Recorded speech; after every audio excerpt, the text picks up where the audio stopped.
negara bagian di Astina. Mereka berembuk tentang hubungan dengan Prabu Jayabaya di Mamenang. Adik-adikku semua, aku ucapkan terima kasih atas kedatangan kalian. Aku ingin minta pertimbangan kalian tentang Kakang Jayabaya yang mengambil beberapa negara jajahan Astina. Duduklah kalian. Sekarang aku sedang mengutus Telik Sandi untuk mematikan beberapa negara yang diambil Kakang Jayabaya. Bagaimana menurut kalian?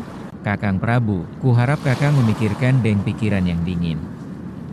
Adik Himoloyo, bagaimana pendapatmu? Ampun Kakang Prabu, alangkah baiknya ditanya langsung ke Kakang Jayabaya. Apa maksud Kakang Jayabaya? Mengapa tega ambil jajahan Astina? Adikku dari Wantipuro Suronadi, bagaimana pendapatmu? Kakang Prabu, jika benar Kakang Jayabaya mengambil negara jajahan Astina, itu sudah kelewatan, berarti dia sudah meremehkan Astina sebagai kerajaan leluhurnya Kakang Prabu. Baiklah adikku semua, beristirahatlah, besok kita bicarakan lagi, aku mau bicara dengan anak-anakku.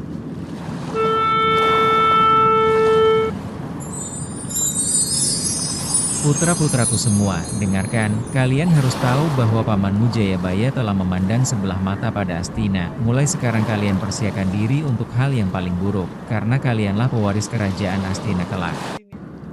Putraku Aji Darmo, engkau putra tertua, kau harus tegas dalam hal ini. Romo, apa tak sebaiknya kita bicara baik-baik dengan Paman Jayabaya? Aku yakin Paman Jayabaya mempunyai alasan yang pantas kita dengar Romo. Pamanmu pasti tak menghiraukan. Dia merasa kuat, banyak pengikut yang tunduk padanya, dan sudah banyak negara bergabung. Ya terserah Romo saja. Romo, aku mau pergi mengembara saja, aku mohon Romo mengizinkan.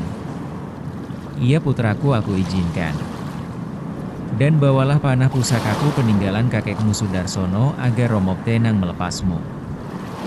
Baik Romo, aku mohon pamit.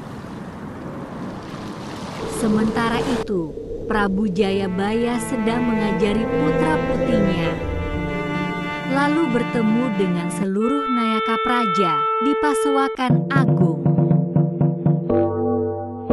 Kakang Patih, Begawan dan Resi, serta seluruh Nayaka Praja, aku senang atas kehadiran kalian semua di pertemuan agung ini. Jika ada masalah yang ada hubungannya rakyat Mamenang nanti silahkan beri laporan, silahkan duduk semua.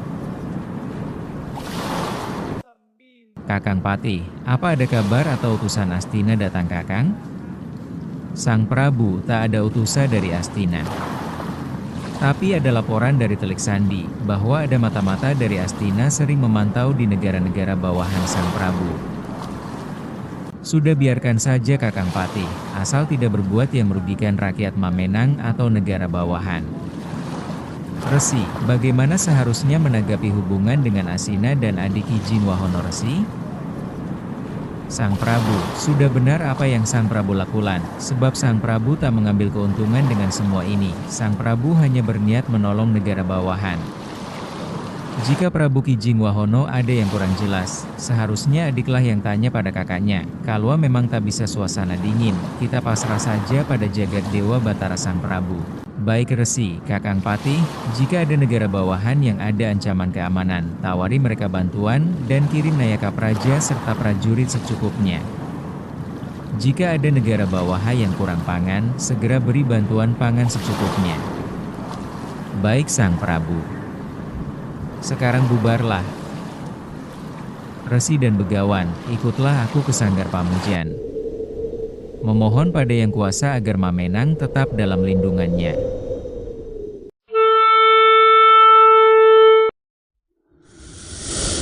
Putra-putriku, sekarang kalian harus belajar tentang ketatanegaraan. Bagi putri-putriku kalian belajar pada ibu-ibumu, sedang putraku kau belajar Paman Patih dan belajar budi pekerti kepada Kiai Lurah.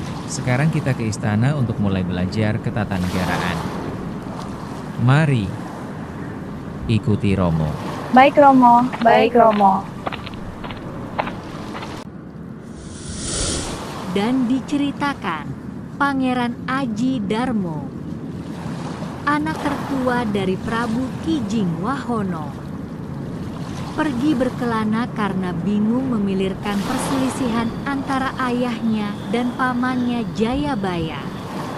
Dan di pinggir hutan Polosoro, di pedesan tempat tinggal Begawan Sidipurno beserta putrinya Endang Setyowati. Kedatangan Raja Monggokolo dari negara Malowopati.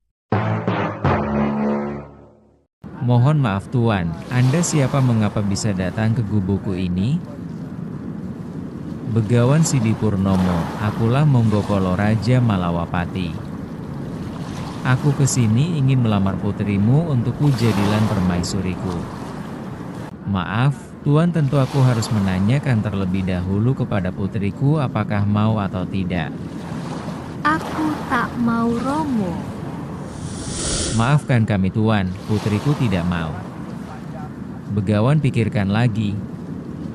Apa aku harus memaksa dengan kekerasan?